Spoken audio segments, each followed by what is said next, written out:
पे ध्यान दें। ठीक है, धन्यवाद।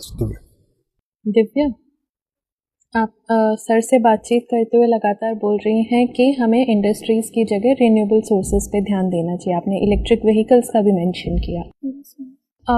क्या ये मान सकते हैं कि अभी जो कन्वेंशनल व्हीकल्स हैं उससे अगर इलेक्ट्रिकल व्हीकल्स की तरफ जाएंगे तो प्रदूषण पूरी तरह समाप्त हो जाएगा? मैम पूरी तरह तो से तो नहीं कह सकते, लेकिन अभी के कंपैरिजन में मैम इलेक्ट्रिक व्हीकल्स एक बेटर ऑप्शन है। इलेक्ट्रिक व्हीकल्स किससे चलेंगे?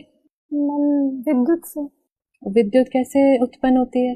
लेकिन मैम वो इलेक्ट्रिक व्हीकल्स में हम हाइड्रोजन यूज कर सकते हैं। ठीक है, हाइड्रोजन भी 3 तरह की है जिसमें से सिर्फ एक ही रिन्यूएबल है, जिसका अभी पूरी तरह से हम कह सकते हैं कि वो एक ऐसा रिसोर्स नहीं है जिस पर डिपेंड किया जा सके। इसके अलावा इलेक्ट्रिक व्हीकल्स में क्या लगती हैं? बैटरीज। वो किससे बनती हैं? Ma'am lithium.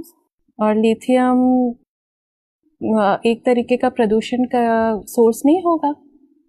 उसका मैनेजमेंट, उसका डिस्पोजल, जो बैटरीज खराब हो गई हैं, हम सिर्फ एक एयर पोल्यूशन को हटाने के लिए और कितने तरीके की पोल्यूशन बढ़ा देंगे, वो भी एयर पोल्यूशन पॉइंट सोर्स से हटा के ओपन सोर्स, मतलब ओपन सोर्स से पॉइंट सोर्स पे शिफ्ट कर देंगे।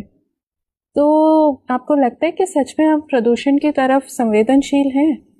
मैम जो लिथियम की प्रॉब्लम है उसके लिए तो मैम डिस्पोजल और मैनेजमेंट हम टेक्नोलॉजी के हिसाब से कर सकते हैं। इस टाइम जो ई वेस्ट रूल्स हैं, आप मुझे बता सकते हैं कि उसमें डिस्पोजल के क्या प्रावधान है? सबसे पहला तो मैम जो प्रोड्यूसर है उसकी रिस्पॉन्सिबिलिटी होगी। और जो हमारा ये पूरा सेक्टर है जो वेस्ट मैनेज करता है वो अनऑर्गेनाइज्ड है। यस। तो कैसे प्रोड्यूसर तक पहुंचेगा? Sorry ma'am. घबराइए मत, थोड़ा सोचिए। मैम इसके लिए सेक्टर को ऑर्गेनाइज किया जा सकता है। पूरे सेक्टर को ऑर्गेनाइज कर पाएंगे? मैम जहाँ तक हो सकता है। क्या फर्क होता है ऑर्गेनाइज्ड और अनऑर्गेनाइज्ड सेक्टर में? मैम जो ऑर्गेनाइज सेक्टर होते हैं उनके बारे में मैम गवर्नमेंट के पास सारी जानकारी होती है, रजिस्टर्ड होते हैं मैम। और मैम जो अनऑर्गेनाइज्ड होते हैं उनके बारे में मैम गवर्नमेंट को जानकारी नहीं होती कि कितने कर्मचारी हैं, कहाँ काम कर रहे हैं, कैसे किन हालातों में काम कर रहे हैं।